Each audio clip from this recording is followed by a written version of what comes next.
Você prestou atenção que os Estados Unidos está avançando para libertar duas ditaduras no Brasil, dois países que foram transformados em ditadura? Venezuela e Brasil. Na Venezuela já está sendo um avanço mais bélico, porque ali você tem um narcoterrorismo, um ditador psicopata e que está querendo usar esse avanço dos Estados Unidos para colocar a população em torno dele. Não importa se todos morram. O importante é que ganhe político que ele pode ter em cima disso e está desesperado. No Brasil, são dois os ditadores. É o Alexandre de Moraes e o Lula. Também um país que é uma ditadura na percepção até dos próprios brasileiros, do mundo inteiro. Todo mundo já está vendo isso, menos a Globo, tá? E o jornalismo. Só que o avanço dos Estados Unidos no Brasil é mais ameno. É um avanço pontual, indo para cima especificamente do patrimônio dos ditadores e violadores de direitos humanos e na questão econômica, na tarifa. Ambos ditadores do Brasil também estão usando isso para tentar angariar capital político e arregimentar a população em torno deles.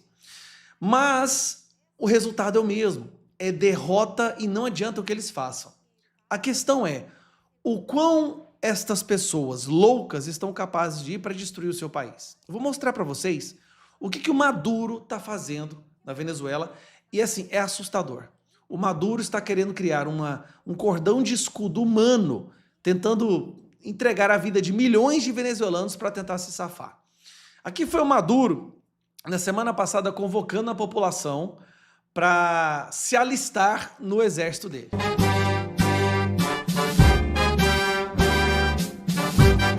He convocado en las sedes de cuarteles militares, unidades militares, plazas públicas centrales, plazas Bolívar y en las sedes de las 15.751 bases populares de defensa integral a un proceso de Olha o povo, gente. Alistamiento nacional de todas las fuerzas milicianas, de toda la milicia nacional bolivariana. O que ele está fazendo ali? Ele está pegando toda a milícia dele, que eram os coletivos, uma espécie de MST que ele tinha lá. Ele armou esse MST há muitos anos atrás. Esse pessoal do coletivo é o pessoal que mata os manifestantes nas ruas. Ele está tentando, pedindo para que esses milicianos entrem no exército. Então é um alistamento de milicianos. Não é da população normal, não. É só de milicianos. Meu amigo, o resultado disso é assustador. Olha o povo que o Maduro quer usar para lutar contra os melhores soldados, mais treinados do mundo, com o melhor equipamento, destroyer, porta-avião, caça, míssil balístico, teleguiado de alta precisão. Olha o que o Maduro vai fazer com a população do país dele. Olha o povo.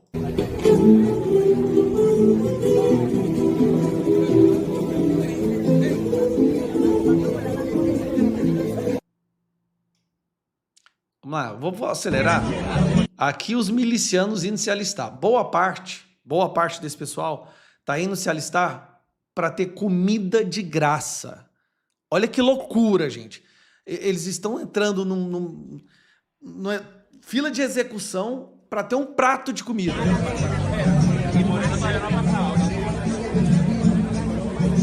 Nicolás Maduro has called for the deployment of 4.5 million. Friday, he hit out part of an effort to curb drug trafficking, but Maduro has branded it an illegal. Jean-Claude Van Damme. Esse cidadão aqui, meu Deus do céu. Esse cidadão aqui é irmão do Hugo Chávez. Ele é o prefeito, parece, de uma cidade. Olha o que esse cara... Olha a manifestação dele de como combater os Yankees, os imperialistas. Ganar Ele foi para praça pública para treinar a população. Meu Deus. o morir.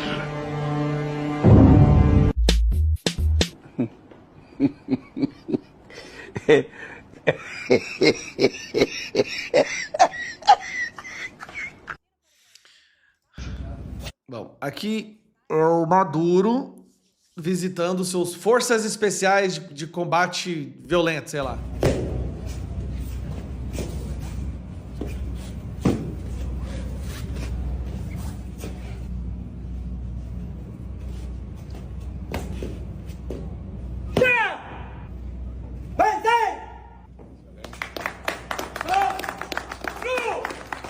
Vocês ficam assustados com um negócio desse?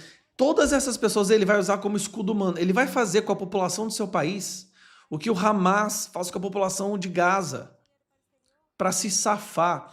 É o que o Lula e o Moraes estão fazendo com a economia do Brasil também para tentar se safar. Mas vamos lá. Não, gente, olha isso aqui. Meu Deus. O cara não tem os dentes, gente. La milicia nacional bolivariana, lo ordenó nuestro comandante en jefe, Nicolás Maduro Moro, comandante de las Fuerzas Armadas y de la milicia nacional bolivariana. Chávez vive, la patria sigue. Chávez vive, la pátria livre. Tá, aqui eu alistar os milicianos entrando no ônibus para fazer treinamento, gente. Olha, meu Deus do céu, eu não consigo não. Olha isso aqui. La patria se crece. Donde el pueblo puede, la patria se crece. Donde el pueblo puede, la patria se crece. El pueblo puede, la patria se crece.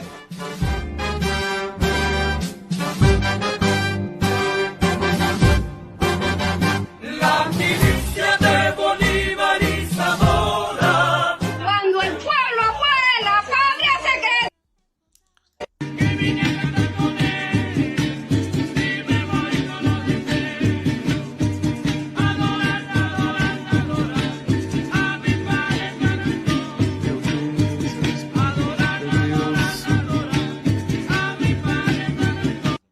Calma que tem mais. Mais treinamento dos milicianos do Maduro contra o exército americano.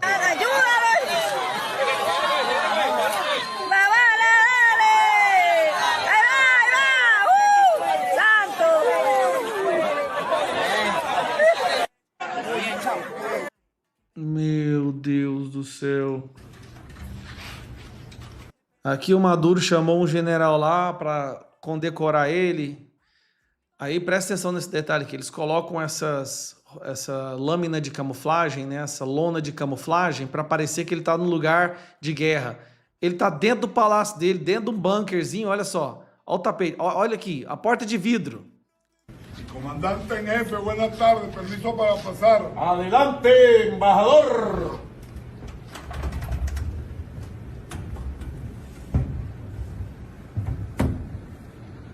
Buenas tardes, mi comandante Buenas en jefe. tardes. Solicito su autorización para recibir la persilla.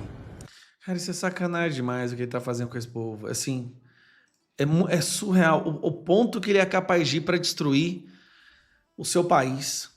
Tá, e por que eu tô mostrando isso? Primeiro porque realmente, gente, é um cara louco que vai matar milhões de pessoas do seu país para se manter no poder. Não é muito diferente o que o Lula e o Moraes estão fazendo com o Brasil. E o STF, em parte, né, Flávio Dino, a forma como eles estão querendo enfrentar o que está vindo, achando que há alguma chance de vitória, colocando em risco a economia brasileira, é a mesma coisa. A sorte nossa é que não foi considerado o STF, o Lula e o PT como uma facção de narcoterrorismo ou traficante, porque se fosse, o Lula e o Moraes e o STF estariam fazendo exatamente a mesma coisa. É surreal. Se tem uma pessoa hoje que você não deve brincar no debate, ou jamais deve convidar para o debate achando que vai ser um passeio no parque, é Paulo Figueiredo, uma das pessoas mais inteligentes que eu conheço, um cara extremamente articulado, com uma memória impressionante e que tem os corretos, né, valores e princípios, que está em sintonia com a maioria do povo brasileiro e que está fazendo um trabalho fenomenal lá nos Estados Unidos, inclusive é um dos responsáveis por boa parte das vitórias que nós conseguimos aqui para resgatar, né, uma esperança de voltar a viver em um país democrático e livre, sem perseguição e com liberdade de expressão. O pessoal do Metrópolis convidou o Paulo Figueiredo para um bate-papo, né, na verdade, para tentar encurralar o Paulo Figueiredo. Então foram 2 jornalistas, um de cada lado, tentando encurralar. Eu vou te falar uma coisa, chega um momento que você começa a ter pena do jornalismo. Pessoas que, como vivem dentro de uma bolha, acham que são articuladas, acham que têm os melhores argumentos, os invencíveis pontos de debate, mas aí quando encontram uma pessoa que pensa, elas ficam desarmadas. E o que aconteceu hoje no Metrópolis, foram vários momentos, eu já até postei um separado, no momento em que uma das jornalistas se informa pela Globo e não entende, não consegue fazer a interpretação do texto, daquele texto lá, da mensagem que o Eduardo Bolsonaro mandou para o Bolsonaro a respeito da Anistia Light. Vergonhoso. Agora, esse daqui, para mim, foi o ponto alto da participação do Paulo Figueiredo no Metrópolis hoje. Quando, mais uma vez, o jornalista tenta encurralar o Paulo Figueiredo, e aí na resposta dele, ele dá uma espécie de uma epifania por que o 8 de janeiro aconteceu? Né? Se for parar para pensar, por que pessoas que até então eram sempre pacíficas, manifestações que nunca tiveram um pedaço de papel jogado no chão, por que chegou naquele nível? Passiva. E eu não acho que você não ter vontade e sede de justiça seja algo mais civilizado. Eu acho que isso é uma involução civilizatória. O que se coloca em contraponto a isso é que esse tipo de fala acaba estimulando algumas pessoas a terem esse tipo de comportamento. Foi o que a gente viu muito no 8 de janeiro, que as pessoas foram lá, teve aquele quebra-quebra, estimuladas por um discurso de ataque às instituições. O que levou, na tua opinião... Sabe o que estimulou o 8 de janeiro? Agora, se prepare. Primeiro que dá uma raiva, né? Essas conversas estimularam os ataques. Peraí, criticar instituições agora virou crime. Instituições que claramente desrespeitam a própria legislação, a própria Constituição, que ela foi criada para proteger. Então, beleza. Só que aí o Paulo Figueiredo tem um momento, para mim, que foi um dos melhores momentos do jornalismo. Isso aqui, ó. O que levou, na tua opinião... Sabe o que estimulou o 8 de janeiro? O quê?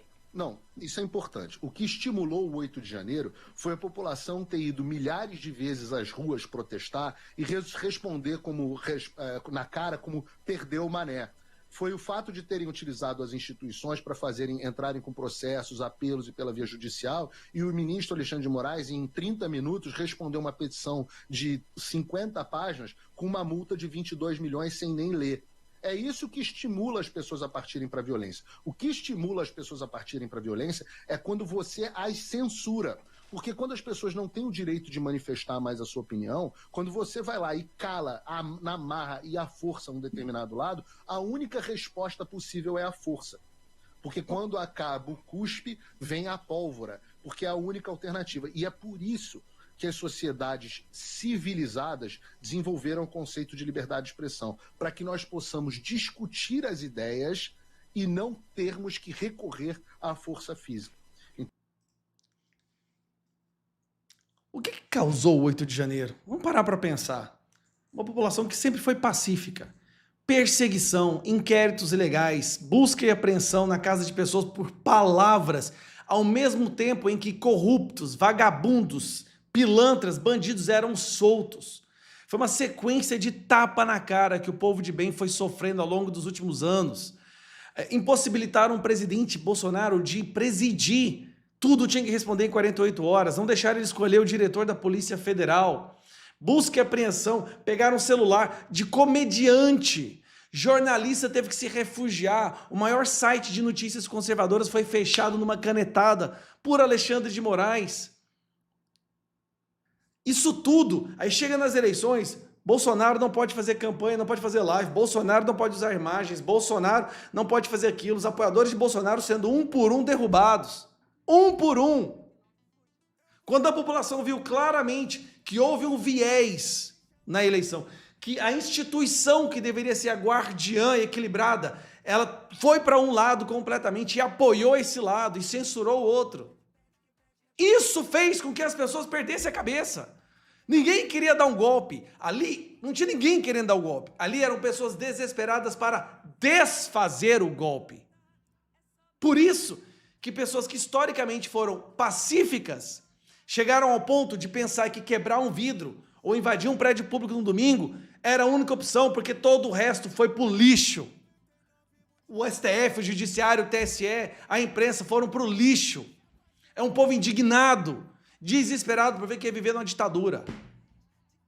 Por isso que teve o 8 de janeiro. Os responsáveis pelo 8 de janeiro foram ministros do STF, do TSE, a imprensa, que tentaram destruir um lado da política brasileira, que tentaram criminalizar uma visão de mundo, um pensamento, um espectro da política.